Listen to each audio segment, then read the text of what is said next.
Shavua Tov à toutes et à tous. J'espère que vous allez bien. Après ces 2 semaines, en fait, on a raté une petite fois. Et au Hachem, on reprend. Donc, je vais faire un tout petit résumé de ce qui s'est passé dans les épisodes précédents.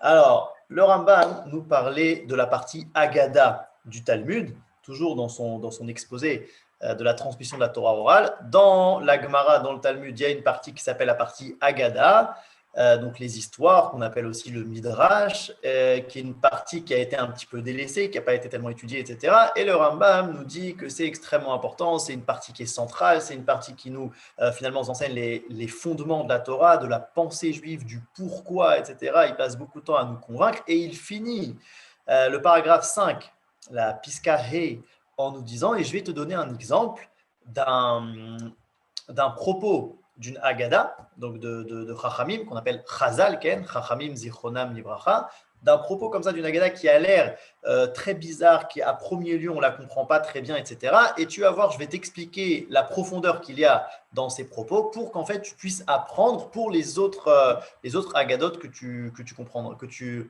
rencontreras.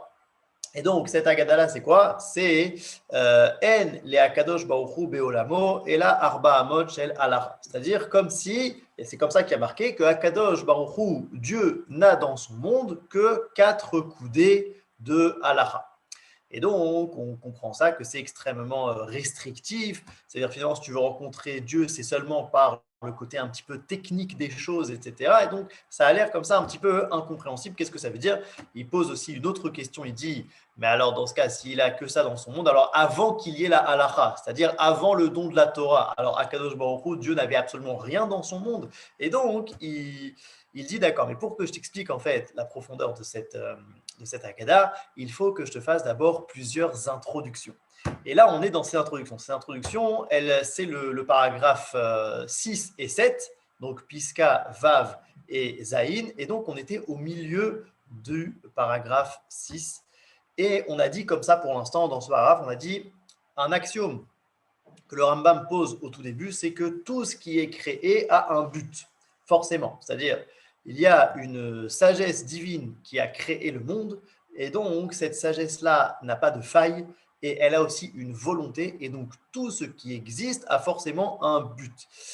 De la fourmi jusqu'à l'éléphant, en passant par tous les végétaux, etc. Et la question qu'on se pose, c'est quel est le but de l'homme? En fait, l'homme, c'est un petit peu une exception parce que c'est un petit peu plus difficile de voir c'est quoi son but parce qu'il fait beaucoup de choses. Il a beaucoup de capacités, etc. Et il va fixer que le but de l'homme, eh bien, c'est bien sûr pas son côté corporel, finalement, le côté qui ne le sépare pas de l'animal. C'est la seule chose qui va finalement l'aider à s'améliorer, c'est-à-dire la compréhension. Okay, le fait de développer sa partie intellectuelle. C'est ça le but de l'homme. Parce que c'est la seule chose qui le développe, qui le parfait. Encore une fois, l'homme, c'est une exception. Il n'est pas créé parfait. Il est créé à parfaire, c'est-à-dire en perfectionnement. Il doit s'améliorer. Et la chose qui l'améliore, c'est la compréhension. Et dans les compréhensions, il y a aussi une hiérarchie. Les compréhensions qui vont le plus améliorer l'homme, enfin la compréhension qui va le plus l'améliorer, c'est la compréhension de l'unité divine. Parce qu'en réalité, la compréhension de l'homme, comment est-ce qu'elle l'élève? Eh bien, parce qu'elle lui fait comprendre dans quel monde il vit. C'est-à-dire que c'est vrai même dans le monde du profane. Grâce aux compréhensions profanes, techniques de l'homme, il arrive à mieux gérer le monde. C'est-à-dire le fait qu'il comprenne maintenant qu'il y ait par exemple la loi de la gravité, etc., ça va lui permettre de construire des bâtiments qui respectent certaines lois physiques pour ne pas qu'ils tombent et donc en cela mieux gérer le réel. Alors c'est vrai dans le réel physique et ça va être vrai aussi dans le réel spirituel. Ça veut dire c'est un petit peu comme si on nous catapultait dans un monde dont on ne connaît pas tellement les lois et quand on ne connaît pas les lois, on ne peut pas agir en fonction. Et avec nos compréhensions, on va finalement s'élever dans le sens où on va être plus lié avec les réalités physiques et spirituelles qui nous entourent pour pouvoir mieux les appréhender, mieux agir en fonction, etc. Et la connaissance la plus élevée, c'est finalement la connaissance de l'unité divine, puisque, étant donné que le Dieu unique a créé un monde à son image, donc où l'unité doit se révéler, même si on ne la voit pas vraiment, eh bien, si on arrive à appréhender cette unité-là dans ce monde qui est pluriel, dans ce monde où on ne voit pas tellement l'unité, alors on s'est élevé au-dessus de tout. On arrive finalement à comprendre énormément, on arrive même peut-être à comprendre le but, par exemple, du mal. Dans le monde, il y a du bien, il y a du mal. Et donc, on arrive à comprendre le but de chaque chose et à voir l'harmonie dans ce monde-là qui, a priori, sans compréhension d'unité divine, on ne la voit pas du tout. Donc ça, c'est ce qu'il a dit. Il a aussi dit, on avait vu que pour appréhender des compréhensions, il faut s'éloigner des plaisirs matériels, corporels, en tout cas ne pas exagérer, c'est-à-dire ne pas être esclave de nos instincts, de nos besoins, c'est-à-dire manger, dormir, etc., mais de les faire de la bonne manière pour permettre à notre côté plus profond de se dévoiler. On en était arrivé là. Et il nous dit donc juste la dernière phrase qu'on avait vue la semaine dernière. Donc on est à la page 32 dans notre 32 sur 42, ce qui veut dire qu'on finit bientôt si Dieu veut. Il disait comme ça hein, qu'un homme qui finalement ne fait pas attention à s'éloigner de ses plaisir corporel, eh bien, hein, il n'est pas tellement différent de l'animal. Et en fait, ça devient, je suis donc là à ce paragraphe-là, Veillez az ke chomer boded solel baya maïouli. Alors, ce ne serait que de la matière, finalement, qui va se dégrader comme tout le reste de la matière. Et il nous dit, Hine nidbarer mikol ha'akdamot haele. Voici que s'éclaircit de toutes ces introductions que je t'ai fait, chez Tachlit Beolamenu Ze Vekol Asher Bohu Ish Chacham Vetov. Il y a une petite erreur là, le mot Ish et Chacham sont collés, mais il faut lire comme ça, Ish Chacham Vetov. Donc le but de ce monde-là, c'est quoi? C'est un homme sage et bon. Vekacher Niknu Lemi Sheu Mahamin. Mehamin Aenoshi Chochma Ve'amaase. Et là, il va définir c'est quoi la Chochma, donc c'est quoi la sagesse, et c'est quoi le bon? C'est celui qui fait le bon acte, celui qui agit d'une bonne manière. Et il dit comme ça, Retsoni be chorma. Donc qu'est-ce que je définis par le mot sagesse? Asagat amitiot al buriam ve asagat kol ma she'efshar la adam le asig. Donc comprendre des vérités de manière claire et comprendre tout ce que l'homme peut comprendre. Et ça, je pense que c'est une phrase importante, une phrase de modestie qui vient nous dire que finalement, le but de la sagesse, je crois que c'est aussi le Rambam qui dit comme ça, que le but de la connaissance, c'est de savoir qu'on ne sait pas, quelque chose comme ça. Et qu'est-ce que ça veut dire? Ça veut dire finalement que de savoir quelle est notre limite. On est limité. Ça veut dire que l'infini se dévoile à nous par toutes sortes de moyens.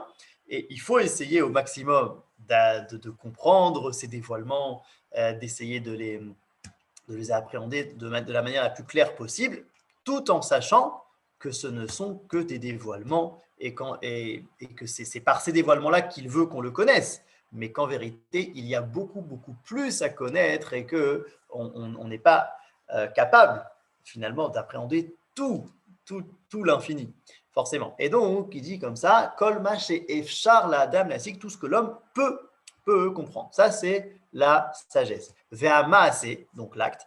Uba maase, yesher amezeg, vea izun, beinyanim, ativiim, vea yishka bahem, velo yikach mehem, ela ma sheyesh bo kiyum haguf, vechen shipur kolamidot, Adam shub matzavze hu ha-tachlit. Donc, c'est quoi le maase? Le maasé, c'est l'équilibre, en fait, c'est un équilibre des bonnes actions, et pas seulement des bonnes actions, mais aussi ce qu'on va appeler des bonnes midot. Alors le mot midot, littéralement, veut dire des mesures, mais quand on parle ici de morale, il y a un terme qui s'appelle tikkun amidot, qui veut dire l'amélioration des qualités humaines, l'amélioration des traits de caractère moraux, c'est-à-dire est-ce qu'un homme est par exemple radin ou généreux, est-ce qu'il est colérique ou pas, etc. Donc, le maasé, c'est quoi? C'est un équilibre là, il parle pour l'instant pas forcément de mitzvot, mais il parle aussi dans tout ce qui est naturel. Ça veut dire de bien manger comme il faut, c'est-à-dire d'une manière qui ne pas trop et pas assez, de manger des choses qui sont bonnes pour la santé, etc. De bien dormir, d'avoir de bonnes relations avec les autres, etc. Et aussi des bons traits de caractère, des qualités de qualité morale.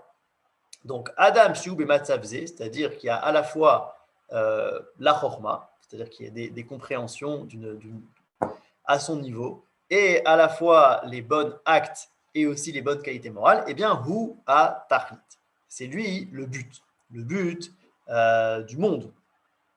Veinyanze lonoda mipi hanevim bilvad. Il dit, cette chose-là, ce n'est pas su seulement par révélation, c'est-à-dire par les prophètes, ce n'est pas quelque chose qui appartient seulement à la Torah d'Israël, qui est une révélation. On a eu la chance, en fait, que le Créateur du monde nous dévoile sa volonté. Il dit ça, c'était même connu, finalement, des Chachamim, des philosophies.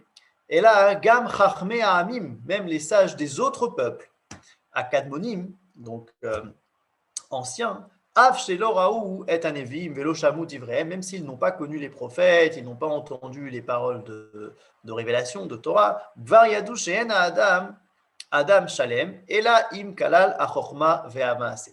Ils sont aussi arrivés à cette compréhension qu'un homme n'est un homme parfait que s'il comprend la sagesse d'un côté et l'action. Et quand je dis l'action, ce n'est pas seulement l'action physique, mais c'est aussi donc les qualités morales, même si on ne les voit pas. Donc, s'il comprend ces deux pôles-là. Vedaï lecha divrei gdol apilosofim kavanat ha'el banu sheniye nevonim vetovim.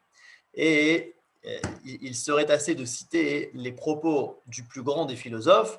Il cite ici Aristote. Kavanat ha'el banu sheniye nevonim vetovim. L'intention du Dieu pour nous, c'est qu'on soit sage et bon. Okay, c'est comme ça qu'Aristote l'a dit. Maintenant, il faut savoir que quand il y a marqué Kavanat ha'el, pour Aristote, c'est qu'il n'y a pas forcément de vraie volonté d'un créateur, mais on va dire comme ça, quelle est la fonction, quelle est la meilleure chose que l'homme peut développer en lui. Il ne parle pas tellement en fait du créateur, mais il parle plutôt de la créature. Ça veut dire c'est quoi le maximum que l'homme peut arriver. C'est d'être Navon Vetov, donc sage et bon. Et là, le Rambam, il va dire, d'accord, mais si jamais il n'y a qu'un des deux, ça veut dire qu'on a quelqu'un qui est par exemple seulement Chacham et qui n'a pas le bon acte, ou quelqu'un qui fait seulement les bons actes, mais qui n'est pas Chacham. Lequel des deux est le meilleur? Et là, on va rentrer dans des définitions qui sont importantes. Il va dire comme ça, Sheimaya, donc c'est le dernier paragraphe, Sheimaya Adam Chacham Venavon, Aval Rodef Achare Hata Avot. Si on a maintenant une personne qui est donc, comme l'a défini Aristote et le Rambam lui-même, donc qui est Chacham Venavon, et donc qui est Chacham, mais qui est Rodef Achare Hata Avot. Ça veut dire qu'il poursuit ses instincts. Et il fait, donc en fait, il ne fait pas le bon acte finalement. Ça veut dire qu'il ne mange pas de la bonne manière, il n'agit pas avec le réel comme ce qu'on attendrait de lui. Il n'a pas un équilibre face au réel qui est acceptable. Alors, nous dit le Rambam, Eino Chacham Behemet. Et ça, il va falloir expliquer pourquoi. C'est-à-dire au final, il est oui Chacham, il comprend des choses, il est capable d'expliquer, il est même capable de donner des cours, etc. Mais le fait qu'il n'agisse pas dans le monde de manière équilibrée, eh bien, en vérité, il n'est pas vraiment Chacham. Alors, on va expliquer pourquoi juste après. Qui réchit Chorma, chez Loïkacha Adam, et Ata Anugot Agufaniot, et là, Kede Kium Aguf. Bon, là, il donne une première explication, mais il y en a une qui est plus profonde. Il dit parce qu'en vérité, le début de la sagesse, c'est tout simplement déjà de savoir se gérer, de savoir gérer son corps. Avant même que tu veuilles appréhender des vérités plus profondes, il faut savoir déjà comment est-ce que tu gères ta propre existence corporelle. Ubepirouchenu les maseret avot nashli minyan ze ve nevaerenu karaoui. Et dans l'explication de Maseret Avot, il parle ici de Shmona Prakim. C'est une autre introduction comme ça à à la Mishnah de Pirkei Avot, eh bien là-bas, il va un petit peu plus développer. En tout cas, ici, il nous donne juste un indice, il nous dit juste que quelqu'un qui est comme ça, ce n'est pas un vrai Chacham. On va voir juste après. Et là, on va voir. Ok, donc, il donne une preuve des Nevi'im. Vechen, matzanu she'anavi, ochriach mi she'ta'an she'u chacham, bisman she'u over al divrei Torah verodef ta'avotav. Donc, c'est un passou des psukim dans Yirmia, qui va faire des remontrances au peuple qui se disent chachamim, sages, alors qu'en vérité, ils sont esclaves encore de leurs instincts corporels. Et il leur dit comme ça, Veu Amro, tomuru chachamim anachnu vetorat Hashem itanu, hine bidvar Hashem ma'asu vechochmat ma lahem. Donc, comment vous pouvez dire que vous êtes des chachamim et que nous comprenons la Torah de Dieu, alors qu'en vérité, vous dédaignez cette Torah et votre chochma n'est qu'une chochma de rien du tout. Et on va aussi expliquer pourquoi après il appelle ça une chochma de rien du tout. Et donc maintenant, il prend l'autre côté, c'est-à-dire quelqu'un qui a, oui, les bonnes actions, mais qui n'a pas les bonnes compréhensions. Vechen imaya adam yire Hashem parouche. Donc, quelqu'un qui finalement s'éloigne de l'exagération des plaisirs corporels. Donc, il ne prend vraiment que ce que son corps a besoin, pas plus. Et voilà, il agit vraiment de manière équilibrée dans tout son rapport au monde. Et il a aussi, donc il s'est habitué à acquérir les bonnes midot. Okay, c'est quelqu'un d'assez généreux, qui ne se met pas tellement en colère. Bon, voilà, quelqu'un de complètement équilibré. Et là, chez Eino Chacham, mais il n'a pas de grosse compréhension. Ça veut dire, si tu lui parles d'unité divine ou de choses comme ça, il n'a pas de grande compréhension par rapport à ça. Gamze Chaser Hashlemut. Donc lui aussi, il est manquant il est manquant dans sa perfection. C'est-à-dire, il n'est pas complètement ce qu'on attend de lui. Et là, chez où Yoter Shalem Minarishon. Mais malgré tout, il est quand même plus complet que le premier. C'est-à-dire quelqu'un qui n'a pas de Chochma, au final, il est quand même plus complet que le premier s'il a les bons actes. Là, on va juste finir le paragraphe et ensuite on va expliquer pourquoi est-ce qu'il dit ça. Et les filles chez Marasav, elle est Ena mitoch yedia brura ve'akara yesodit. Alors pourquoi est-ce qu'il est quand même meilleur que le premier? Bon, parce qu'il a les bons actes, même s'ils ne viennent pas d'une chorma. Ou les firach, et c'est pourquoi Amrou Chazal en bour yirechet velo amaret chassid. C'est pourquoi on dit donc Chachamim, c'est dans Pirkei Avot, qu'un ignorant ne peut pas réellement craindre la faute et un amaret, c'est aussi quelqu'un qui n'a pas de connaissance, ne peut pas être chassid, il ne peut pas être, on va dire, exactement ce qu'on attendrait de lui, voire même plus. Donc, il parle ici du deuxième cas, c'est-à-dire que quelqu'un qui fait ce qu'il faut, qui est assez équilibré dans ses actes et dans ses qualités, mais qui n'a pas de connaissance, eh bien, il est limité.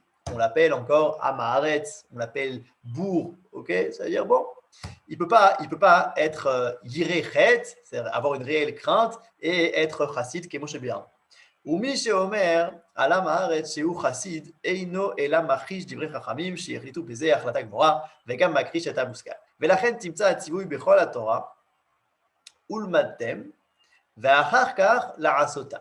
Et donc, tu trouveras dans la Torah le commandement d'abord étudier et ensuite faire. À Talmud Kodem le Maaseh, l'étude, elle est avant l'acte. Car l'étude, elle amène à l'acte, alors que l'acte n'amène pas à l'étude. Que donc, c'est marqué comme ça dans ma secrète Kiddushin, que l'étude amène à l'acte. Et là, a priori, il y a un petit peu une contradiction. C'est-à-dire que d'abord, le Rambam, tu nous as dit que celui qui était plus complet que l'autre, c'est celui qui avait l'acte, même s'il n'a pas la compréhension.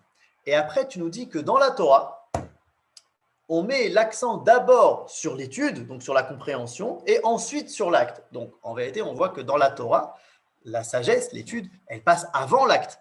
Donc, pourquoi est-ce que tu nous dis que celui qui a l'acte sans la compréhension, il est plus complet? Ok? Donc, il y a ici une première a priori contradiction. Et alors, pour l'expliquer, il faut savoir comme ça. C'est un pérouche du Rav Shilat qui dit comme ça qu'il y a en vérité deux sortes de tikkun amidot et tikkun amaasim. C'est-à-dire qu'il y a deux sortes d'avoir le bon acte. Mais c'est-à-dire, la première sorte, c'est quoi? C'est quelqu'un qui donc n'a pas de compréhension profonde, mais qui améliore quand même ses actes et même ses traits de caractère, mais pas dans un but, on va dire, d'idéal et de recherche de vérité, mais plus dans un but de besoin. D'accord? Ça s'exprime très clairement dans ce qu'on appelle aujourd'hui les philosophes utilitaristes. C'est quoi? Ils disent en vérité que toute la morale n'est finalement que de l'utilité. C'est-à-dire que si je ne vais pas tuer quelqu'un, parce que si je tue quelqu'un, alors finalement, bah, tout le monde va se mettre à tuer des gens et je ne serai jamais tranquille pour pouvoir avoir une vie sereine et finalement continuer d'exister. Et ça va être la même chose pour tout. Si je me mets en colère, eh bien, je vais tout le temps être occupé comme ça à gérer mes sentiments que je n'arrive pas à contrôler. Et donc, je ne pourrais pas, par exemple, étudier, comprendre ou tout simplement dormir tranquillement. Si je ne donne pas de la tzedaka, eh bien, moi aussi, si un jour je suis dans le besoin, on ne me donnera pas de la tzedaka et donc c'est dommage. Et en fait, tout finalement a une raison fonctionnelle. Okay, il n'y a pas de vérité en soi. Ce n'est pas que c'est forcément bien de donner la tzedaka ou c'est forcément bien de ne pas se mettre en colère, etc. Il n'y a pas tellement de vérité. C'est pas en tout cas, c'est pas le sujet. Le sujet, c'est de continuer d'exister. En fait, c'est un petit peu comme une sorte de besoin. Ça veut dire, c'est finalement la sagesse. C'est pas une sagesse de qu'est-ce qu'il y a au-delà du monde, mais c'est vraiment la sagesse de dans quel monde je vis. Quoi. J'ai remarqué que lorsque je m'énervais, ne me procurait pas du bien, et donc je vais faire un travail pour ne pas être quelqu'un de colérique. J'ai remarqué que d'être jaloux, pareil, ça m'a amené toutes sortes de maladies. Et donc, je vais faire un travail pour ça. Mais ça veut dire qu'en fait, j'agis en réaction au monde. C'est ce qu'il appelle le tikkun amidot d'avant les compréhensions. C'est juste ce que j'ai devant moi. Et donc là-dessus, alors encore, ça, c'est la première partie des tikkun amidot. Il y a une deuxième sorte qui est ce qu'on appelle tikkun amidot d'après la compréhension, d'après, on va dire, l'étude. Et ça, c'est quoi, hein? Eh bien, c'est pas des midot en tant que besoin, mais c'est des midot en tant que vérité, en tant que réalité, qui ont une valeur éternelle. Mais ça veut dire que, par exemple, quelqu'un qui comprend que Dieu se révèle au monde par l'attribut de bonté, okay, par Midat HaChesed, et que donc nous aussi, on doit acquérir cet attribut de bonté-là parce que c'est une fin en soi, c'est une vérité, c'est quelque chose que je dois acquérir parce que c'est vrai, pas parce que ça m'amène forcément quelque chose de bien, mais parce que c'est vrai, et aussi parce que c'est mon moyen d'adhérer à l'infini. C'est mon moyen de ce qu'on appelle l'Eidavek Bachem. On dit comment est-ce qu'on peut adhérer à Dieu alors qu'il est infini? On nous dit par ses midot, par ses dévoilements. Et donc, un des dévoilements, c'est justement donc, le chesed. Et donc, ça va être le tikkun amidot d'après l'étude, d'après la chorma. Et là, il y a quelque chose de très important, c'est que une vraie chorma, c'est une chorma qui est une chorma fertile, dans le sens qui va enfanter. Qui va enfanter quoi? Qui va enfanter des actions, une réalité vécue, et qui ne va pas rester seulement au niveau de la compréhension. C'est ce qui nous a dit le Rambam juste au-dessus, que si on a un chacham, mais qui finalement est complètement esclave de son corps et qui agit pas du tout selon sa chorma, ce n'est pas un vrai chacham. Et là, on s'est dit, mais pourquoi ce n'est pas un vrai chacham? Il est capable de donner des cours et d'expliquer, etc. Mais ce n'est pas un vrai chacham parce que sa chorma est une chorma stérile. C'est-à-dire, elle n'est pas capable d'enfanter. En fait, elle reste comme ça, hein, au niveau de la tête, et elle n'a pas de vie. Elle n'a pas de réalité dans la vie, dans le vécu. Et donc, une vraie chorma, c'est une chorma qui va enfanter. Et donc, ça, c'est le tikkun amidot d'après l'étude. Maintenant, pourquoi est-ce qu'il nous dit que quelqu'un qui n'a pas cette chorma-là, qui est en fait donc celui du tikkun amidot d'avant l'étude, il est quand même mieux? Pourquoi il est mieux? Eh bien, déjà parce qu'il n'a pas de contradiction intérieure. Ça veut dire qu'il ne se ment pas à lui-même. Ça veut dire quelqu'un, par exemple, qui a des compréhensions, c'est-à-dire qui arrive à se dire qu'en effet, l'Éternel se dévoile dans le monde par l'attribut de bonté et qui lui-même ne vit pas selon cette vérité, alors il a une contradiction intérieure, cet homme-là. Et donc, c'est moins bien que quelqu'un qui ne sait pas forcément que Dieu se dévoile dans le monde par Midat HaChesed et qui essaye en fait d'avoir la Midat HaChesed parce qu'il a compris que ça pouvait lui apporter quelque chose. Au moins, hein, on va dire, il ne se ment pas à lui-même. Ça, c'est la première chose. La deuxième chose, c'est que même si il est très loin de comprendre c'est quoi réellement Midat HaChesed et son importance, malgré tout, il est quand même dans le vrai, plus ou moins, à une certaine mesure.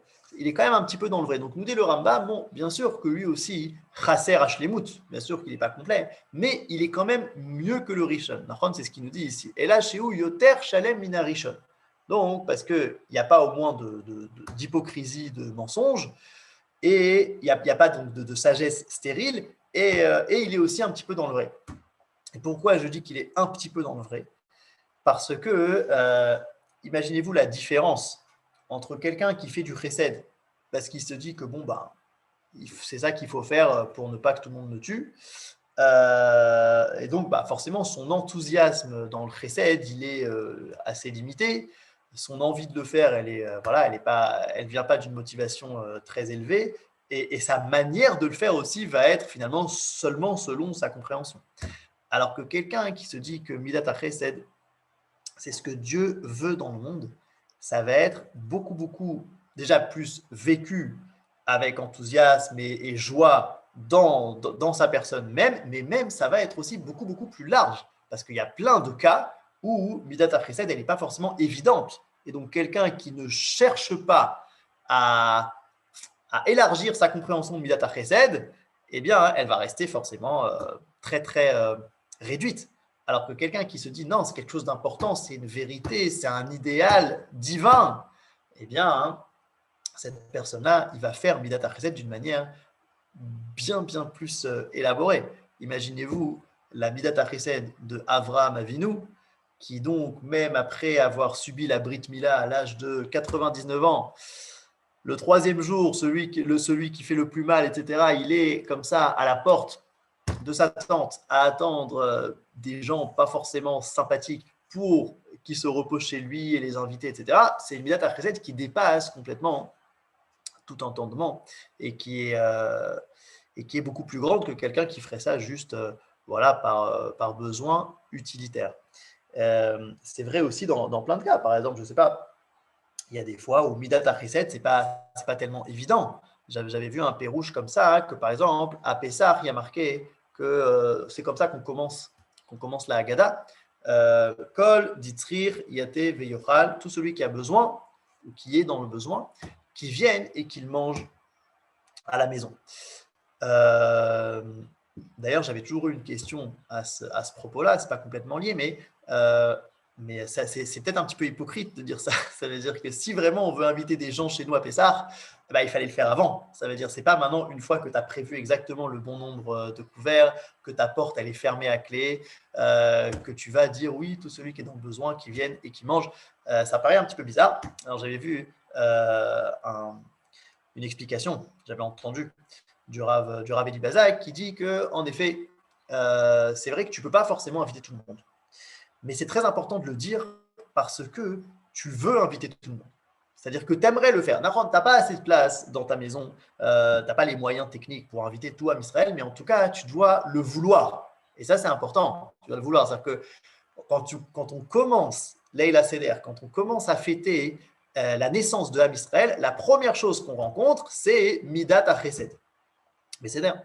Et j'avais vu comme ça un pérouche qu'aujourd'hui, il y a peut-être moins de gens qui sont dans le besoin physique, c'est-à-dire qui n'ont vraiment pas à manger du tout, etc., qui ne pourront pas faire la Seder, mais par contre, il y a peut-être beaucoup de gens qui sont dans des besoins, pas physiques, mais dans des besoins psychologiques, de soutien, de ne pas être tout seul, etc., etc.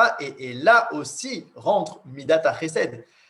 Alors que quelqu'un qui se dit, bah non, moi je fais Midat HaChesed juste pour ne pas mourir de faim si un jour je suis en besoin, alors peut-être qu'il ne va pas voir cet aspect-là. Il ne va pas voir l'aspect que, ok, il y a des gens, ils ne sont pas pauvres, ils ont un compte en banque qui est peut-être plus gros que le mien, mais ils ont une autre pauvreté et tu peux aussi faire du chesed avec eux d'une autre manière. Donc ça veut dire que c'est déjà une vision plus élaborée de Midat HaChesed. C'est vrai aussi, par exemple, dans le cas, parfois, recevoir un cadeau, c'est aussi Midat HaChesed. C'est-à-dire que parfois, il y a quelqu'un qui t'offre un cadeau et tu dis, bah non, si je l'accepte, je reçois. Mais en vérité, vous savez tous que parfois, on reçoit, mais c'est pour donner en fait. C'est pour donner à la personne qui nous a offert un sentiment qu'il nous a, qui nous a apporté quelque chose, c'est pour lui donner ce sentiment-là de reconnaissance, etc. etc. Et c'est important, hein, parfois même, d'accepter. Ça veut dire, c'est aussi, on va dire comme ça, une forme de précède un petit peu plus voilée, élaborée, et qui n'est possible que si on se dit que Midat HaChesed, c'est quelque chose d'important, ça a une vérité, ça a un idéal, etc. Sinon, on fait le minimum et pas non plus avec un enthousiasme très fou. Mais c'est l'air. Et donc, ça, c'est une explication déjà de pourquoi est-ce que donc, le Chacham il est moins bien que l'autre et pourquoi est-ce que l'autre il est aussi manquant. Il est complètement manquant. Et donc, il nous finit comme ça avec En Amaretz Chassid, En Bour Yirechet Velo Amaretz Chassid. Donc, celui qui est ignorant, il ne peut pas être Yirechet, et celui qui est Amaretz, il ne peut pas être Chassid. Bah, Nachon. Pourquoi? Parce qu'ils n'ont pas de vraie compréhension. C'est-à-dire c'est des gens qui sont arrivés à faire les bons actes, etc., par leur compréhension humaine, mais sans études, sans compréhension plus profonde, ils n'arriveront jamais à être ce qu'on appelle chassid, c'est-à-dire faire la volonté de Dieu avec zèle. Ils n'arriveront pas à être yirechet, à avoir une réelle crainte d'une faute, puisque pour eux, la faute, c'est pas tellement grave, c'est juste que bon, voilà, sur cet acte-là, j'ai pas fait exactement ce qu'on attendait de moi, mais c'est pas grave, puisqu'en fait, c'est juste en gros, il faut que je fasse ce qu'il faut pour ne pas souffrir. Mais non, si on te dit qu'il y a des valeurs dans la vie, il y a des vraies valeurs, des vrais idéaux, alors dans ce cas, tu commences à réellement craindre la faute, à te dire, mais mince, j'ai pas envie que ces valeurs-là soient violées, bafouées, même un tout petit peu. Et donc c'est pour ça qu'un bourg, un ignorant ou un maharet ne peut pas être yirechet ou chassid. Il est un petit peu dans le vrai. Il est peut-être un petit peu dans le vrai, mais il sera pour toujours manquant. Et alors là, on peut répondre à l'autre contradiction qu'on avait dit, c'est pourquoi alors dans la Torah, il y a marqué d'abord l'étude et ensuite l'acte. Eh bien, c'est parce que l'étude, en vérité, elle vient nous donner le but.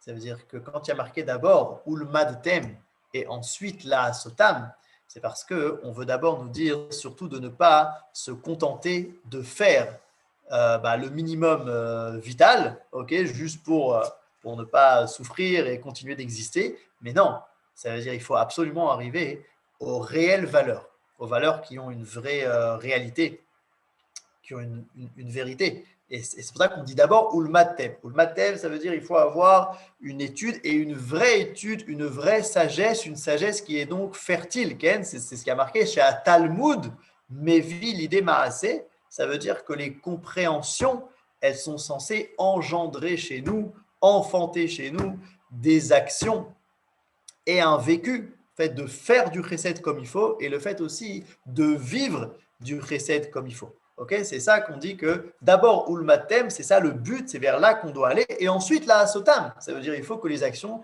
elles soient engendrées par nos compréhensions profondes et pas seulement par nos besoins physiques. C'est très important. Donc, c'est la raison pour laquelle la Torah met d'abord l'action sur l'étude et ensuite sur l'acte. Alors, avant de commencer le Perek Zain, lors du nom de la Torah, les Bnei Israël ont dit nous ferons, et donc on prend Nachon, c'est Nachon, qu'on parle de Naaseh Venishma.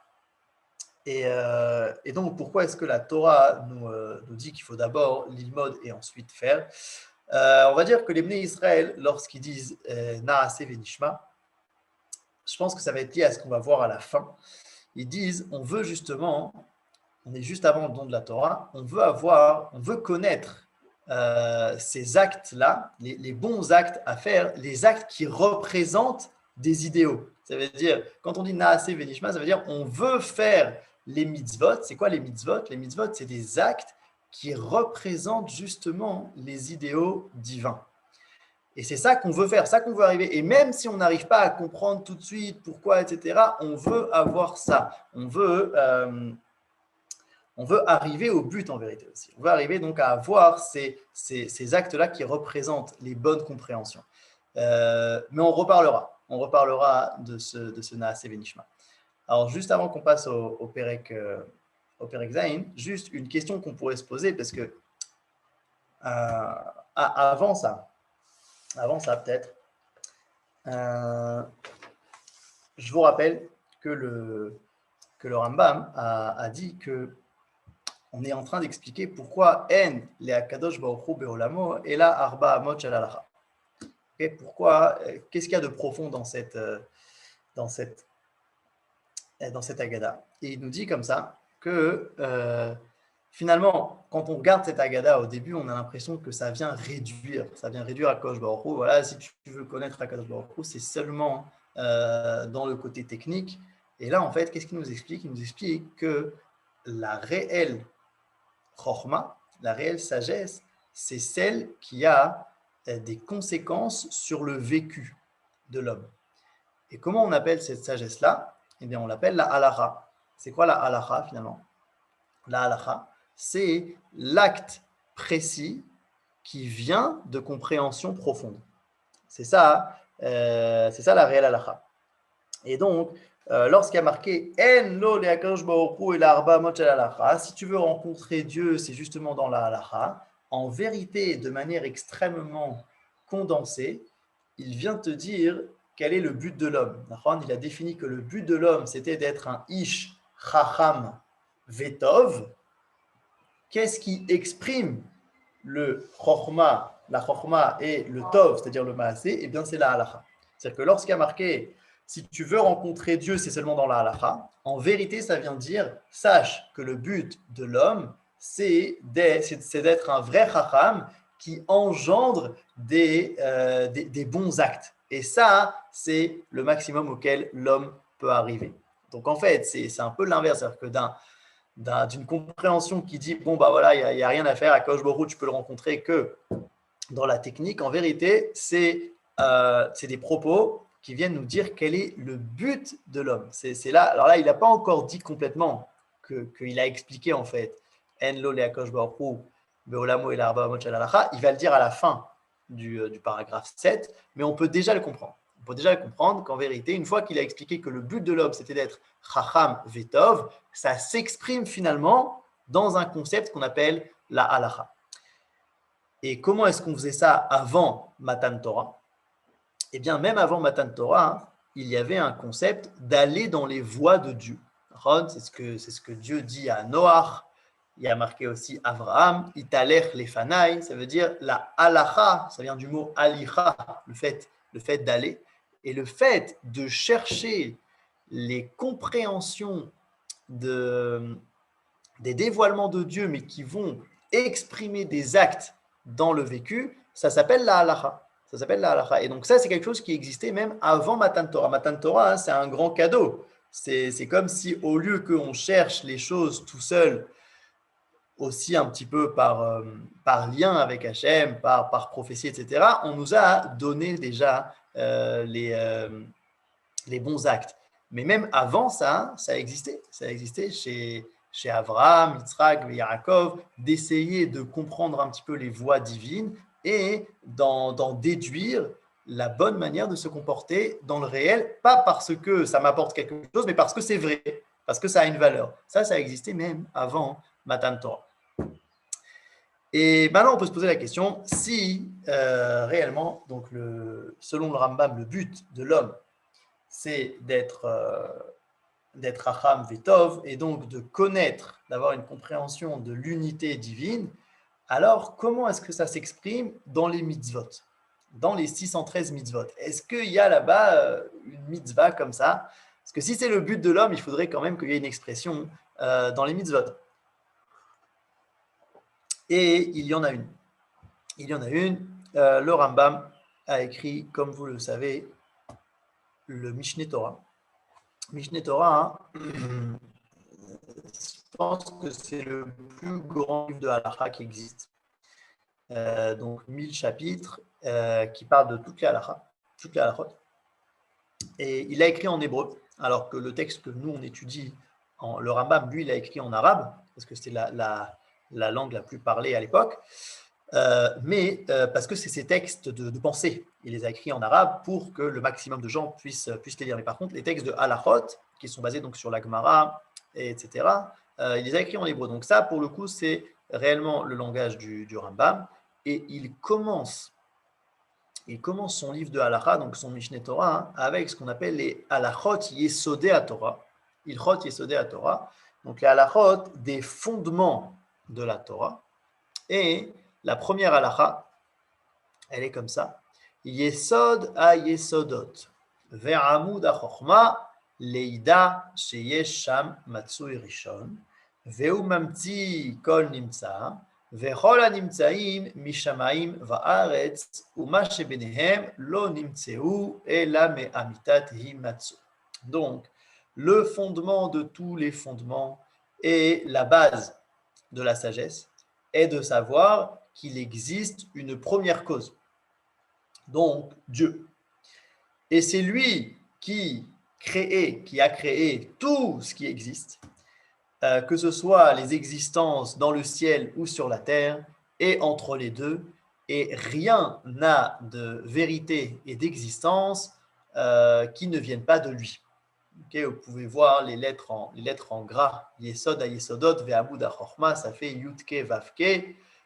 Bon, c'est une manière de commencer son livre par le tétragramme. Donc, il dit comme ça, le fondement de tous les fondements. Très bien. Et donc, ensuite, dans les halachot, Bet, Gimel, Dalet, il va dire comment c'est possible, enfin, comment c'est impossible de dire l'inverse. Et dans la halacha Hei, il va nous dire que c'est une mitzvah. Dans la Chavav. Hamatsu yazeh ou Eloke haolam adon kol haaretz. Donc cette existence-là, c'est le Dieu, le maître du monde et de la terre. Veo amanig galgal bekoar she'en loketz vetachlit. Galgal, c'est des termes philosophiques, ça veut dire c'est lui qui engendre toute la réalité. Bekoar she'en lo efsek, chez galgal soev tamid vei efshar chez yisov belo mesavev. C'est donc la cause première.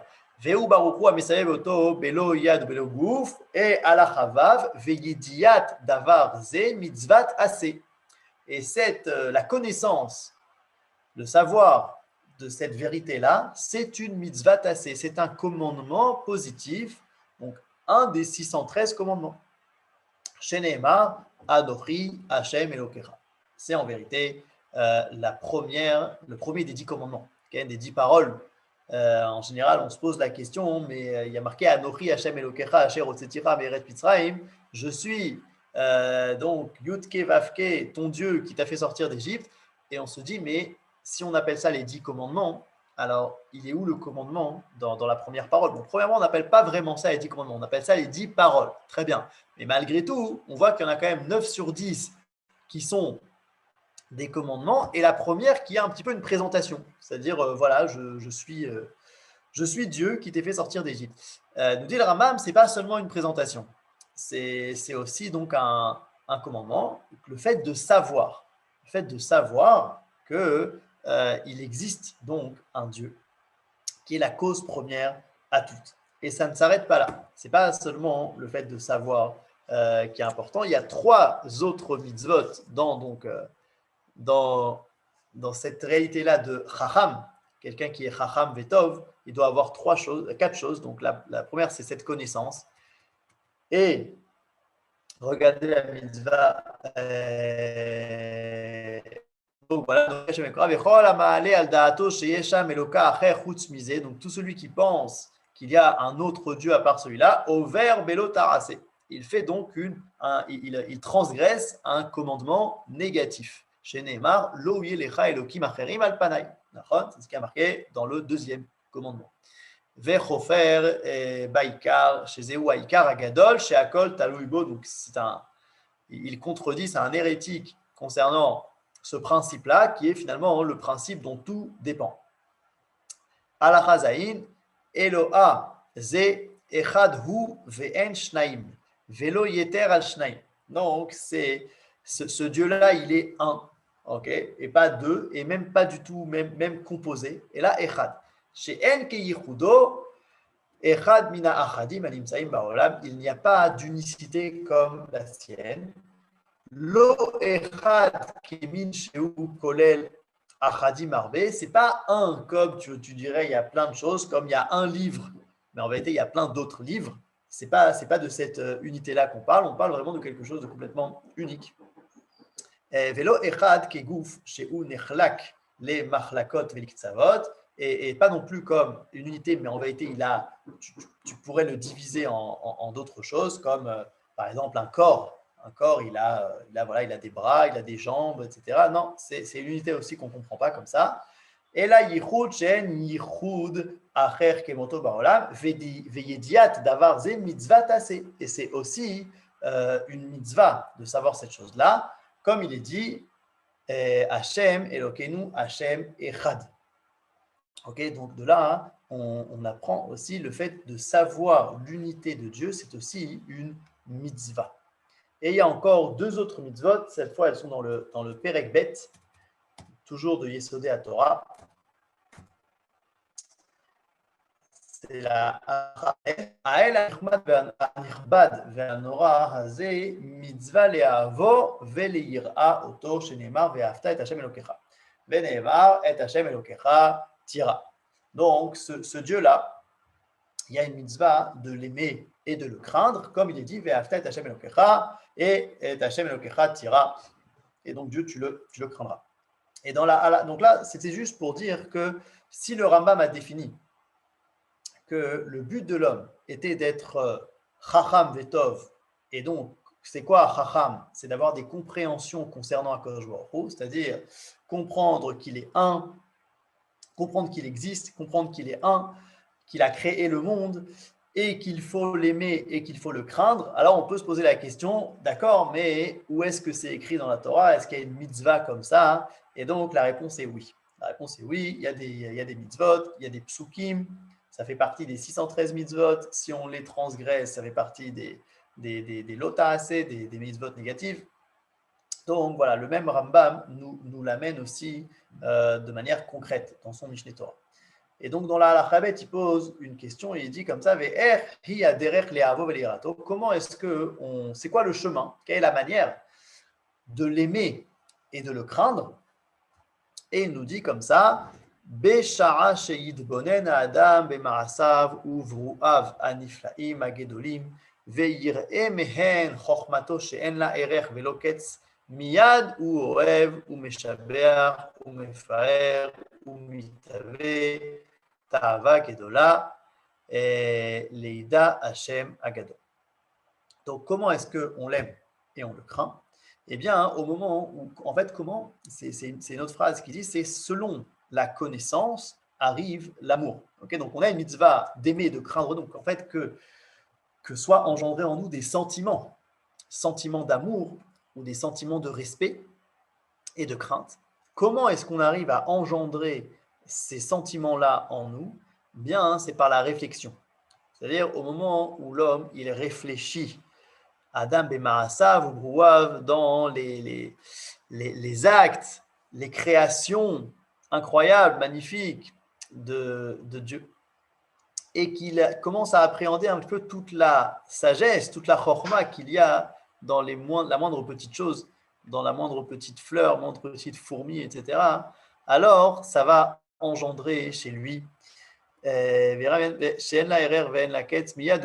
ça va engendrer chez lui de l'amour, le fait de vouloir louer Akadosh Baruch Hu, et il a envie de connaître encore plus Dieu. Mais en vérité, c'est un amour. Et il va vouloir en effet s'approcher, mais en même temps, finalement, ça va engendrer chez lui aussi une grande crainte, c'est-à-dire quelque chose qui le dépasse complètement. C'est quoi la crainte? La crainte, c'est être face à quelque chose de grand qui nous dépasse. C'est-à-dire que l'amour, c'est le fait de vouloir aller vers cette chose-là, et la crainte, c'est le fait de se dire, waouh, c'est quand même, ça me dépasse énormément. Et ça peut être deux sentiments qui se contredisent, mais ils peuvent aussi être vécus en harmonie. C'est peut-être des moments, il y a des moments plus de Ahava, des moments plus de Yira, et il y a un équilibre à trouver entre les deux, mais ce n'est pas une contradiction totale. C'est quelque chose, c'est un équilibre, c'est une harmonie en fait, dans son lien à Akadosh Baruch Hu à trouver.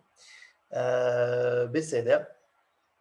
Et dans le Pérec Zain, qu'on commence maintenant, et là on va juste voir la question, donc vous allez rester un petit peu en suspense jusqu'à la semaine prochaine si Dieu veut. Il pose la question comme ça. Venishera Kaan Sheela Achat. Il reste maintenant une question à répondre. Vei Yesh Lamakhe Lomar, celui qui voudrait poser la question de dire Atem Gvar Amartem Shelo Imtia Achochma Aelokit Shum Davar Levatala. Donc, il n'y a rien qui ne sert à rien dans le monde. Tout sert à quelque chose. Et que l'homme, c'est le plus important de tout ce qui existe. Et que le but de l'homme, en tant qu'espèce, c'est d'atteindre des compréhensions. Imken, si c'est ainsi, donc ces trois axiomes de base là qu'on a dit les uns après les autres,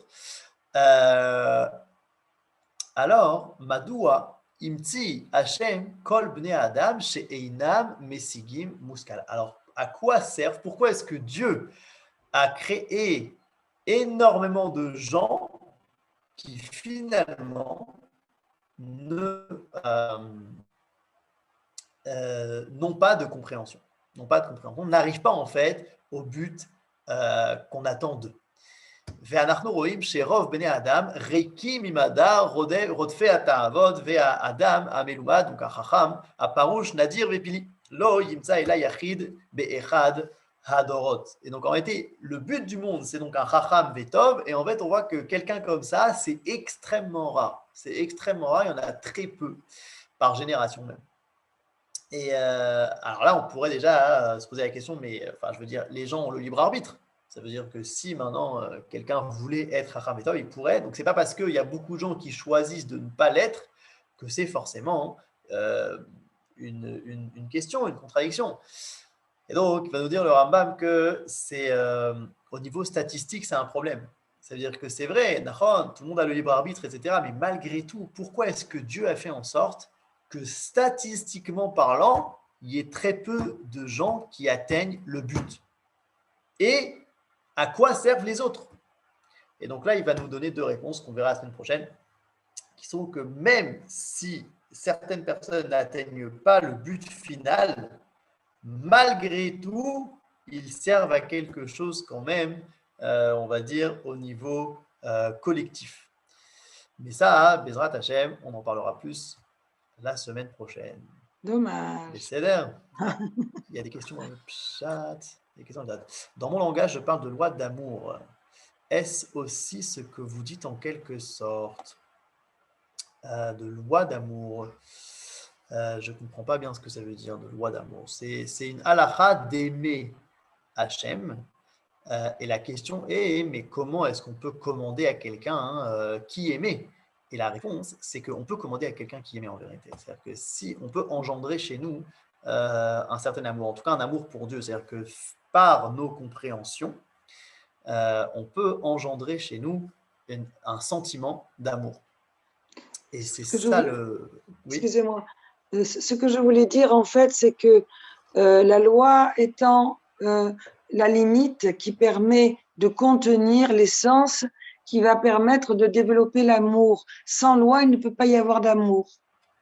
Ah, C'est dans ce c'est vrai sens-là. aussi. Donc, c'est en lien avec ce que vous disiez par rapport à l'action qui est bonne et qui va engendrer que comme je suis juste avec moi, en me nourrissant bien, en m'occupant de mon corps, en étant bon avec les autres, je me crée une loi intérieure aussi qui fait que je vais être quelque part un sage d'une manière implicite et être dans la loi d'amour. Voilà, c'est un résumé un peu de…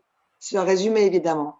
Ah, si j'ai bien compris, c'est-à-dire que pour qu'il y ait de l'amour, il faut qu'il y ait une sorte de rigueur, c'est-à-dire de loi, etc., pour créer ce sentiment-là. Alors oui, la réponse est oui Ok. aussi. Il a fait, mais Merci. Toda Rabba, Shavua tov. תודה Shavua רבה, Tov. רפאל, שבוע טוב.